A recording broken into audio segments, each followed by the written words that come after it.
Hey there, this is John Henny, and in this video, I'm going to talk about the numeric value that may be negatively impacting your singing. But before we jump in, please do give a like and subscribe to the channel. It really does help. And also, if you would like a PDF copy of my best-selling book, Beginning Singing, the link is below. Okay, what is this numeric value and what can we do about it? Well, it's called phonation threshold pressure, PTP. And phonation threshold pressure means phonation, which is making sound. When your vocal cords start opening and closing, vibrating, if you will, that's called phonation. And there's a threshold of pressure necessary to get them to phonate. And we want the amount of pressure necessary for the folds or vocal cords. Vocal folds, vocal cords, they're interchangeable. Vocal folds is the more proper name. We want that number to be as low as possible for the note we're singing and the intensity.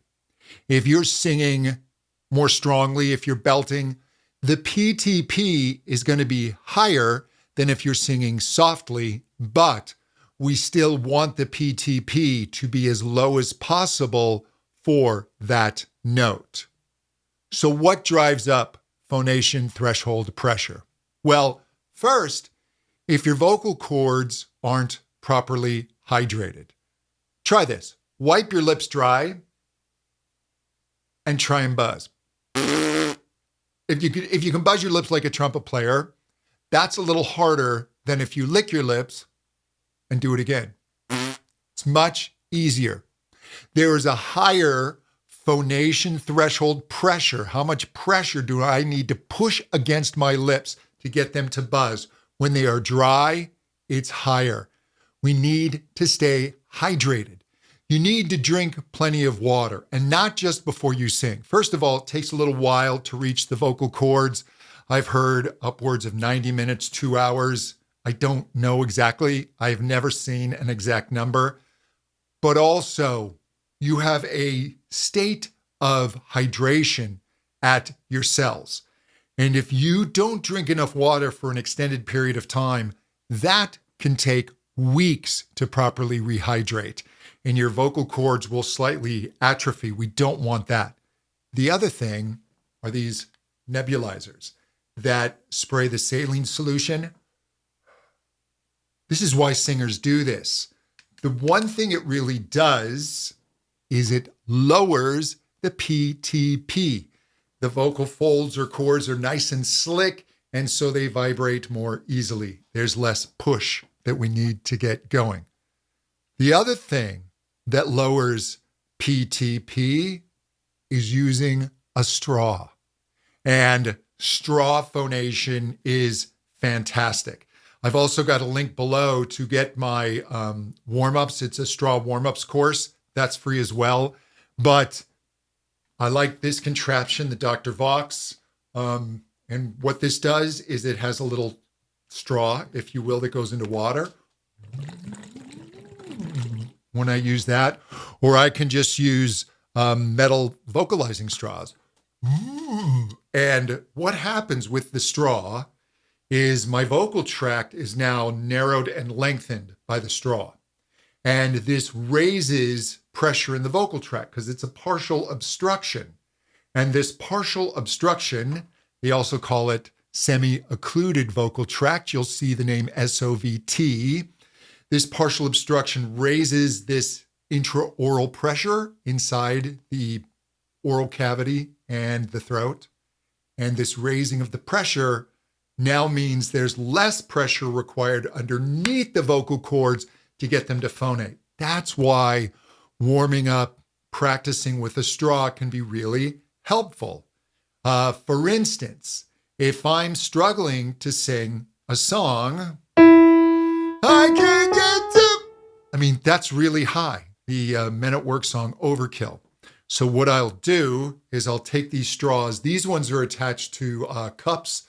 These are done by a friend of mine, Mindy Pack, wonderful voice teacher. These are silicone cups that I can put over my mouth, and it raises the intraoral pressure, which is going to lower the PTP. I can get to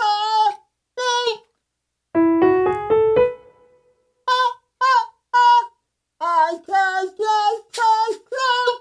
I can't get to sleep. Now it's easier for me to sing. And then we've got, oh, that's really high. So, let me try through this one. This gives a little less resistance, so it's closer to singing. Deep. There it is. That's a high note when you're in your 60s. So I have to work at that.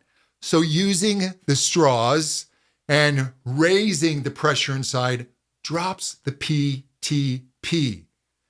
Also, vowel tuning, so that when you adjust your vocal tract, so that it aligns with the sound wave in an optimal way, it raises the pressure without using a straw. A straw is the way to kind of get it the easy way so we can feel it and then take the straw away and it's like, oh, okay, now I feel it. But when you adjust the vowel correctly, it lowers the PTP. So much of what we're trying to do is lower the PTP. Squeezing, having the wrong vowel, really overpressing at the vocal cords, not moving enough airflow, those are all going to raise the PTP. And when you have a really high phonation threshold pressure, you're going to have to really jam that air up into the vocal cords. And they're going to get blown apart and then come together, especially if you're over muscling. They're going to come together and collide with too much force. And that can cause swelling and all kinds of other vocal issues. So think of ways in your practice. Pay attention to that PTP. Think of ways to lower it. Hydration, nebulizer, straw work, tuning vowels, using the right vocal exercises for your voice, and be on guard for when it feels like you're working too hard, because that's telling you the PTP is just too high. So let me know how this works for you. We'll talk soon.